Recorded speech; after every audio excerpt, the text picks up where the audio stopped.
పని చేస్తాం. నాకు కూడా ఆ నిజాలు తెలిసి. వర్మ గారు ఇది ఇప్పుడు నారాయణమూర్తి గారు చెప్పిన జనరల్ గా 30,000 మంది మిస్ అయ్యారని చెప్పి పవన్ కళ్యాణ్ గారు సెంట్రల్ ఇంటెలిజెన్స్ రిపోర్ట్ అని చెప్పి తెలియజేశారు. ఆ మిస్ లో భాగంగానే ఇప్పుడు ప్రభుత్వం దృష్టికి ఏదైతే వచ్చినాయో పవన్ కళ్యాణ్ గారి దృష్టికి కానీ ఎన్డీఏ ప్రభుత్వం దృష్టికి కానీ ఆఖరికి మీ దృష్టికి కానీ ఎవరికి వచ్చాయో వాళ్ళందరినీ కూడా రిటర్న్ తీసుకొస్తున్నారు. ఈ కార్యక్రమం జరుగుతుంది. అసలు మనం క్వశ్చన్ వేయడానికి అభాండం వేయడానికి ఎస్పీలు ఎప్పుడు ట్రాన్స్ఫర్ అయ్యారండి? నిన్న ట్రాన్స్ఫర్ అయ్యారు, ఇంకా ఛార్జ్ తీసుకోలేదు. ఇప్పుడు వరకు ఎవరు అధికారులు ఉన్నారండి? రేపులు ప్రోత్సహించేవాళ్ళు, గోండాలను ప్రోత్సహించేవాళ్ళు, మర్డర్లు ప్రోత్సహించేవాళ్ళు వ్యవస్థ ఉంది. ఆ వ్యవస్థను పక్కకు తీస్తున్నాం. తప్పును చేసిన అధికారులు రాజీనామాలు చేసి వెళ్ళిపోతున్నారు. ఎందుకు వెళ్ళిపోవాలి? నువ్వు తప్పు చేయకపోతే వ్యవస్థనే మార్చాలి. మార్చి ప్రాసెస్ నడుస్తుంది. డిస్ట్రిక్ట్ సీనియర్ ఆఫీసర్లు నిన్న వచ్చారు. అప్పుడు ఏమైందంటే పెళ్ళి అవ్వకుండా పెళ్ళోడాడు అంటే అలాగా మీ దృష్టిలో ఏమైనా ఉంటే చెప్పండి. శాండ్ ఫ్రీ శాండ్ కరెక్ట్, అనకాపల్లిలో ఎక్కువ ఎందుకు ఉంటుంది? రాజమండ్రి వెళ్ళాలి బండి, రాజమండ్రి వెళ్ళాలంటే ట్రాన్స్పోర్ట్ ఏమవుతుంది?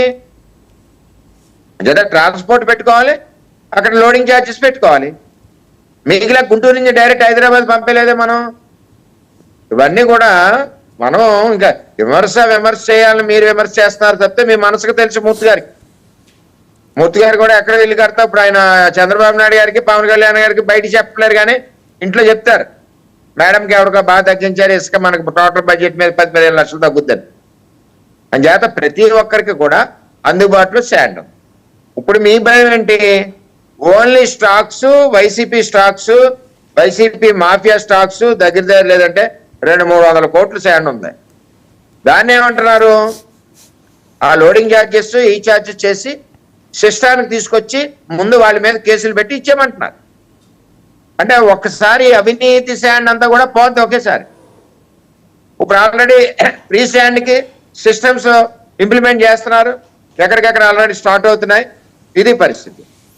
అన్ని ఆలోచించుకోవాలి కానీ విమర్శించడం ఏదో ఇది వరకు పచ్చకావనాలు ఊరంతా పచ్చగా కనపడినట్టు మీరు చేసిన పనులన్నీ కూడా మా మీద దోషేస్తారంటే ఎలాగండి? నీతి నిజాయితీతో నడిచి ప్రభుత్వం డోర్ డెలివరీ. వర్మ గారు ఇక్కడ ఒక్క ఇసుక మీద అవినీతిని కాదు కదండి, హత్యలు జరుగుతున్నాయట, మర్డర్లు జరుగుతున్నాయట, అది కదా ఆయన చెప్పారు. హత్యలు జరిగినాయి. ఎవరండి ఆఫీసర్స్ ఉన్నది? నిన్నటి వరకు అసలు ఎస్పీసీ ట్రాన్స్ఫర్ నిన్న అయ్యారు, ఈవేళ జాయిన్ అయ్యారు. మా ఈస్ట్ గోదావరి ఎస్పీ ఈవేళ జాయిన్ అయ్యాడు. వ్యవస్థను మారుస్తున్నాం. మీ కుళ్ళి వ్యవస్థ, మీ అవినీతి వ్యవస్థ, మీ క్రైమ్ చేసే వ్యవస్థను మారుస్తున్నాం. ఇక్కడ నుంచి చూడండి ఎలా ఉంటుందో, తాట తీస్తారు. ఇవన్నీ ఎందుకు? మమ్మల్ని ఒకడమ్మ ఫోన్ చేసి అరగంట చాలంటాడు, ఫోన్ చేసి అంటాడు మంత్రులు. ఈవేళ ఇంకొకడు ఇప్పుడు నేను విజయసాయి రెడ్డి గారు మంచి వ్యక్తి, ఓకే ఒక డిఎన్ఏ టెస్ట్ ఎస్ అంటే సరిపోయాయి, ఆయన మీద ఉన్న మరకపోద్ది. రాష్ట్రం అంతా డిఎన్ఏ టెస్ట్ చేసుకుని పోండి, ఇది బాగుంటది. అసలు బాధితురాలు చెప్పిన దాన్ని పట్టించుకోవట్లేదు. ఆమె హక్కులు మహిళల హక్కులను హరిస్తా ఉన్నారు. మాట్లాడింది తప్పని రుజువు చేసుకోవాలి కదా. కాదు నేను అంటే మంచి గురించే మాట్లాడతారు. వ్యవస్థ ఉన్న వ్యక్తులు మీరు, అటువంటి క్యారెక్టర్ ఉన్న వ్యక్తులు మీరు. ఈవేళ నిజాయితీ గురించి నీతి గురించి మాట్లాడుకోదు, ఉన్నది వాస్తవం తెలుసుకోవాలి కదా. ప్రజలు మీరు మంచి చేశారు, మీకు మైలేజ్ పైకి వస్తుంది. చెడు చేశారు, ప్రజలు శిక్షిస్తారు. చేత ఇవన్నీ మీ దగ్గర పెట్టుకుని తెలుగుదేశం పార్టీ మీద, జనసేన పార్టీ మీద, బీజేపీ మీద పులుద్దామని అనుకోవద్దు. ఈ రాష్ట్రం రాజధాని కాడి నుంచి అన్ని కూడా బ్రహ్మాండంగా వెళ్తుంది. మీరు చూస్తూ గ్లిజరన్ కూడా అక్కర్లేదు, రోజుకి బాధపడతా ఉండడమే.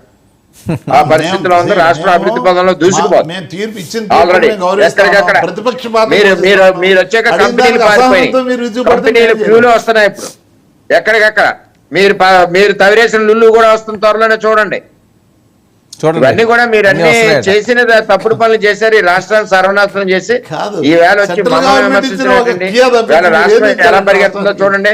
రాజధాని పరిగెడుతుంది, పోలవరం పరిగెడుతుంది, అన్ని పరిగెడతాయి.